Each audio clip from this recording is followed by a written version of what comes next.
And as I sit here overlooking this gorgeous view, I'm going to share it with you guys. Look at that. Oh my goodness, that's the ocean right there. I just can't believe it. It's like, oh, it's way back there. That's a little pillar. Isn't that beautiful? The mountains.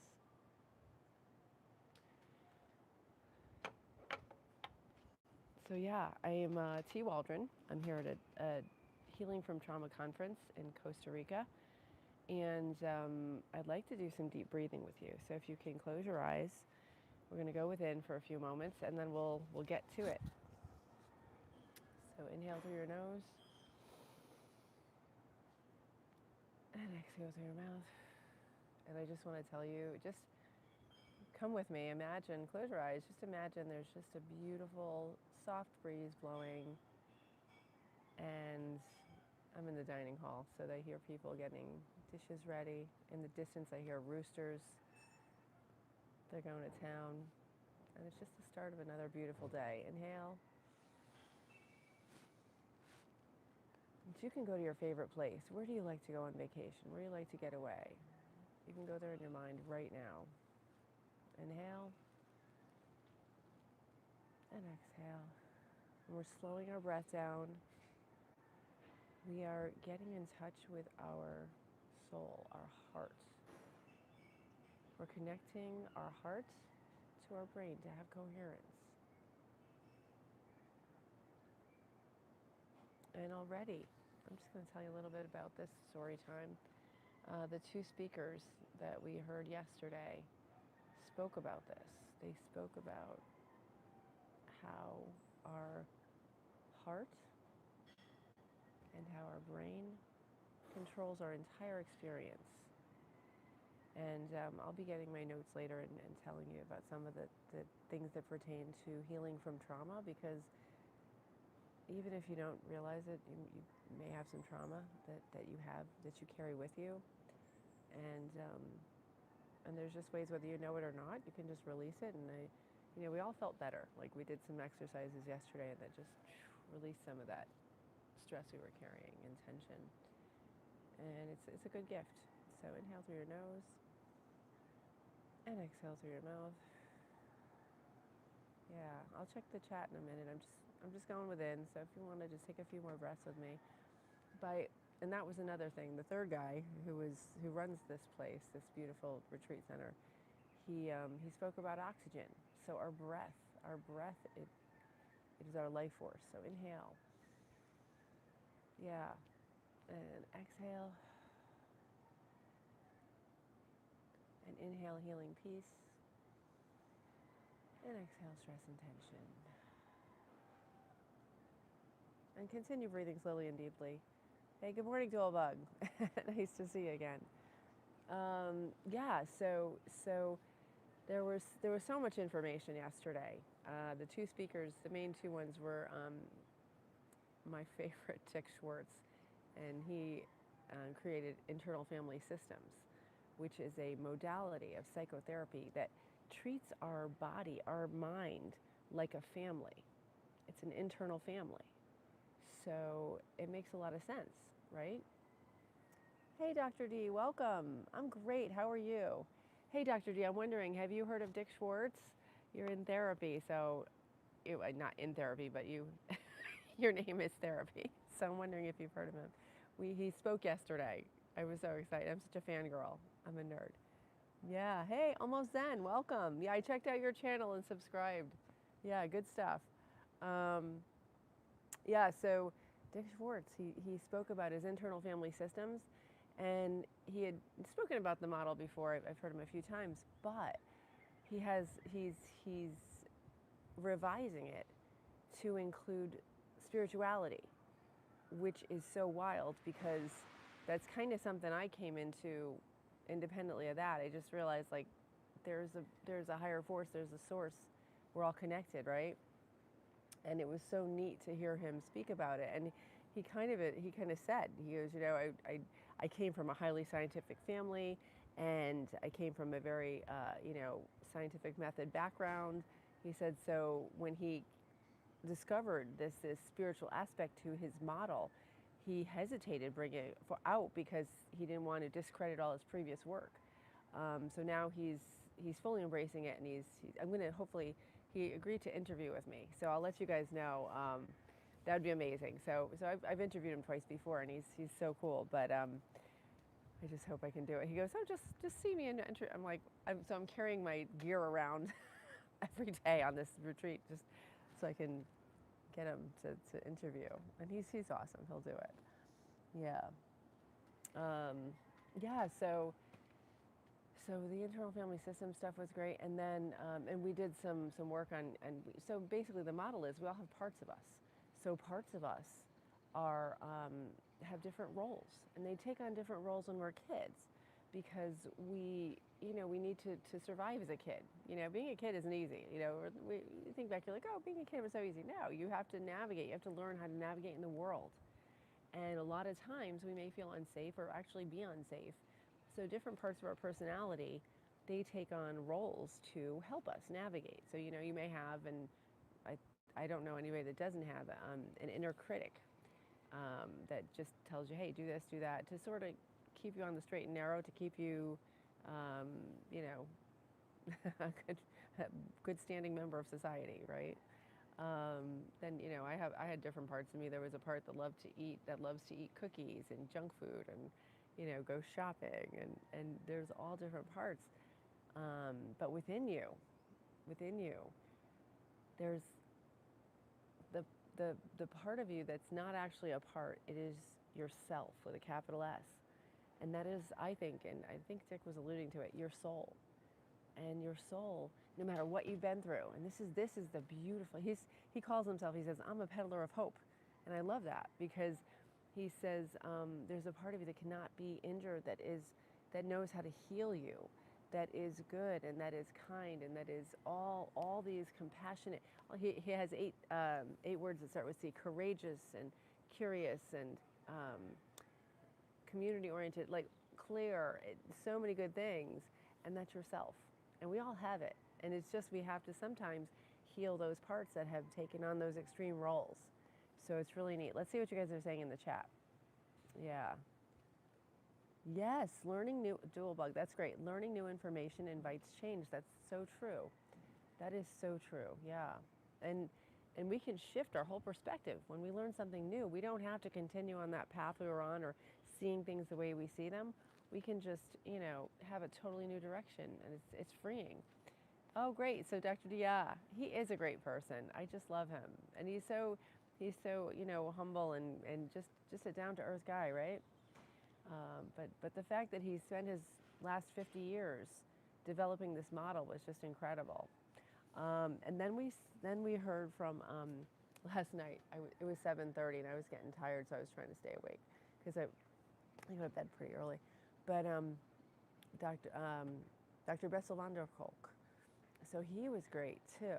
He had I think he had a Dutch accent. I love to hear him speak. But he was talking about healing from trauma, and that's his life work, and it's so great. So yeah, I'm so glad you could join us, Dr. D. Thank you so much for tuning in, and Almost Zen TV and Dual Bug. I appreciate you guys being here, and I really appreciate Imran Hossain. You are with me every single live, and thank you for moderating. You do a great job keeping our chat positive, and I really appreciate you being here and on this mission with us to spread mental fitness. So yeah. So let's see, what else? Anybody saying anything? No. Okay. So I do want to get my notes. I set up over here, and by the way, I'll show you this while I'm walking over to my notes. I do want to grab my notebook because, we sit here, and I usually have my breakfast. I usually have some juice here for breakfast and some coffee. Getting my notebook here, so we'll just do a little. This is the little mess hall, but that's the beautiful ocean there, and then over there is the ocean as well. So we're kind of on a little peninsula. Yeah. Okay, sorry about that. Okay, got my notebook. I wasn't sure where I was going to sit up, and I wasn't sure I was going to sit up, and this is a nice little spot. Okay, so So yeah, these are some notes I took last night from Bessel van der Kolk, and he was unbelievable. Let's see, here it is. Yeah. Anything else I want to share with you from Dick? Let's see. Yeah, sometimes if we can go within and make space, we can talk to our parts. And what his main thing is, he just says, just ask. Like that's he said we want to get T-shirts with that. Just ask your parts. Like you can actually talk to the parts in you.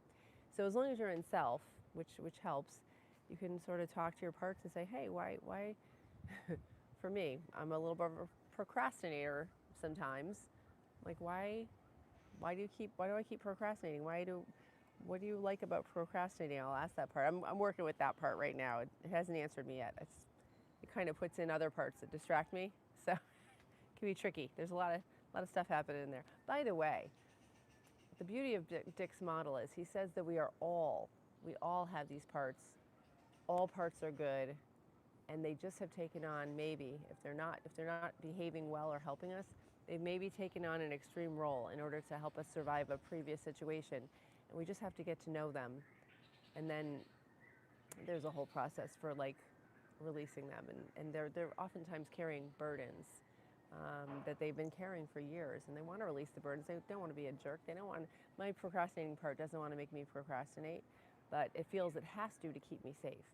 So I have to, work with that and see how I can set it free to do something else. Yeah, so Bessel, these are, oh yeah, look at that. It does match. Yeah. So Bessel van der Kolk, yeah, he said, oh, this is interesting.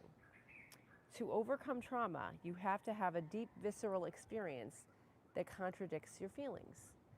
And he's not saying, he was sort of saying that, when he was an MD, a young MD, they would just like bring him to the lab in the morgue and just start having them cut open into these, corpses. And he's like, that was jarring. And he said we had to disassociate and put our feelings aside and just do it because, and he said he believes that for doctors that's necessary. That's what he said. But I'm like, wow, that's very difficult.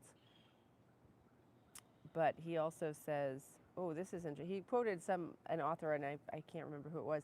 He said, truth, like love and sleep, resents approaches that are too intense. That was neat. So sometimes you have to, he found that sometimes we have to, and with ourselves, we have to sort of not be that direct and maybe work gently from different angles.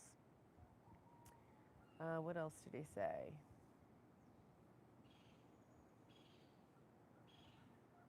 Oh yeah. So a lot of times when we have personal trauma, if we've gone through something personally, so he used the example of 9/11, and these are some tough topics. I do apologize for being so heavy in the morning. He said with 9/11, he said New York City was the most beautiful place afterwards because people were so kind and so loving and helpful, and it just it created a sense of community. It was a terrible thing that happened, obviously, but it just created this beautiful sense of community where people felt that they could rely on each other, and it brought them together as a community. So that was, he said he knew in February of the next year, he said when somebody told him to F off, he knew that New York was back and they're well on their way to healing. So he's a funny guy. Yeah, let's see.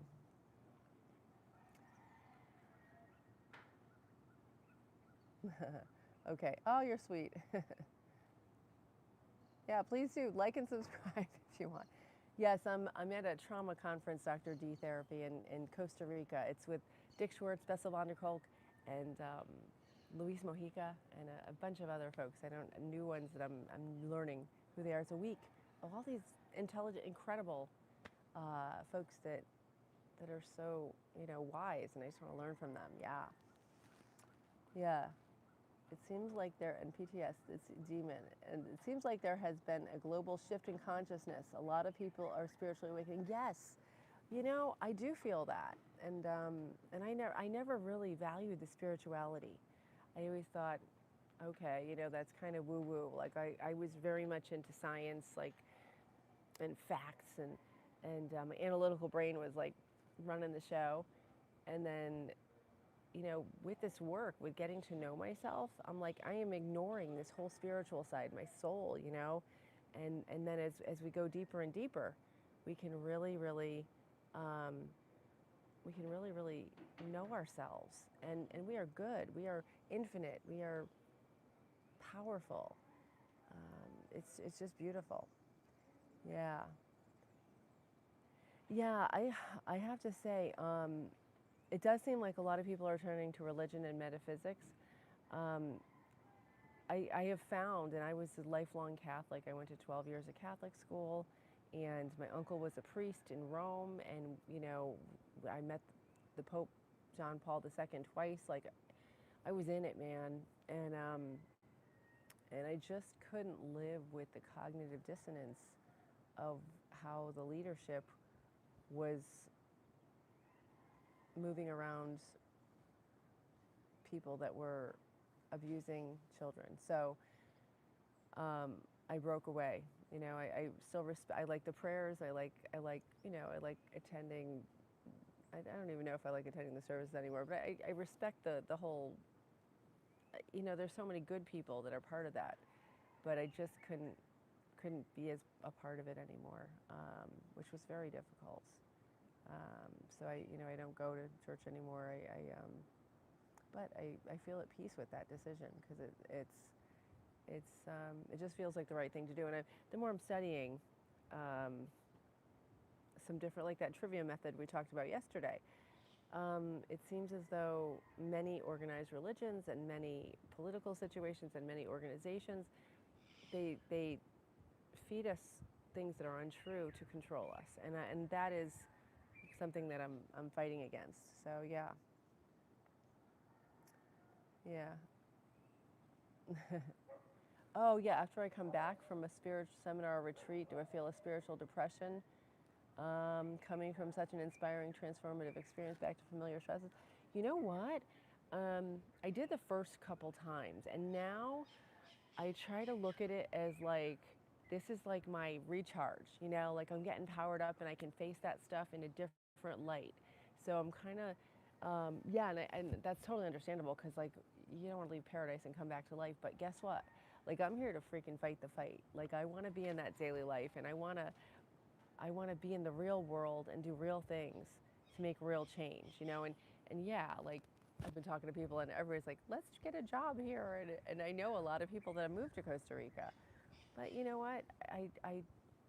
That doesn't resonate with me right now. Like I do want to eventually maybe run retreats and things like that to give people this experience because I think it's incredible. And I think we need it. We need to be with like-minded people sometimes, and because that's part of this too, is everyone I meet is understands what we're doing and has a higher purpose, and it's beautiful. So I think that's important. But I think then now I've got to go into the world and go do it, and I got to go back to my classes and bring this magic back to the people, if I can. So yeah, thanks for asking. That's a great question. Does the high stay for a while? That yeah. Um, Yeah, I'm always pretty high on life, and I don't. I gave up everything, smoking, drinking, everything last summer before my first Joe Dispenza retreat. Yeah, thanks for asking. Yeah, no, this is it for the year so far. I don't know. We'll see. Thank you for asking.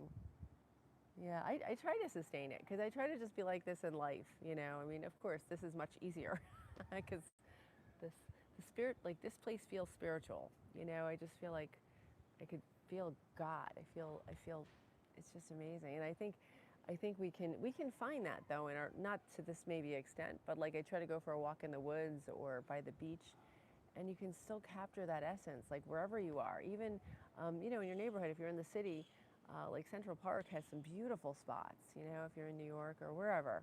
Yeah, thank you. Thanks for asking. That's a great question. Thanks, almost then.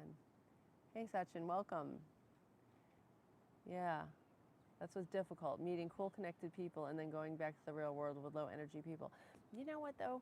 I have to say, I've been cultivating friendships, like, and that's the hard thing in this world too, right? And that's exactly what Bessel was talking about. He said, you know, we need community. And so by going to the gym or going to the library or going to even like, I joined a meetup for a while, like right after my divorce, I joined a meetup and I met some amazing people and we did really fun things and it was really good. So finding outlets, you know, maybe like local community centers, sometimes have like a basketball league or, you know, finding something you like to do and finding people to do it with. It doesn't have to be this high spiritual stuff, but the spiritual people, like I find that we find each other, you know, we start maybe saying one thing and then the other person will go, oh yeah, and then we sort of connect. So I've been, thank God, it's taken a while, but it's taken me to get to this place to connect some real people in my life who are on the spiritual journey, on their own journey, whatever it is. Yeah, yeah. So, okay, what else did Bessel say? Let me just share with you a few things because he was so good. And I was like, I had to stay awake because I was getting really tired. um, okay, so if you have trauma, it keeps coming back through sensations, actions, emotions, impulses, orientations. And the way you live can even be a way of reliving your trauma. So how you can break it is by exposing yourself, and he said, to some, what do you say here? Some,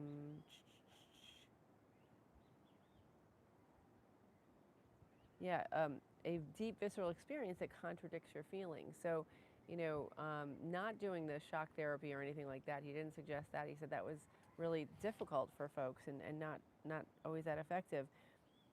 But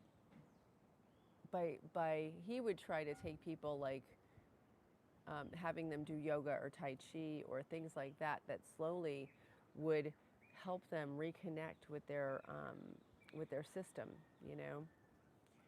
So yeah, hey Sashin, thank you. Yeah, we store trauma all over our body, he says. So that's a great point that we do. I don't know about the nerve endings, probably, but let me just see what else he says. And these are some things that he mentioned about PTSD. He said the memory,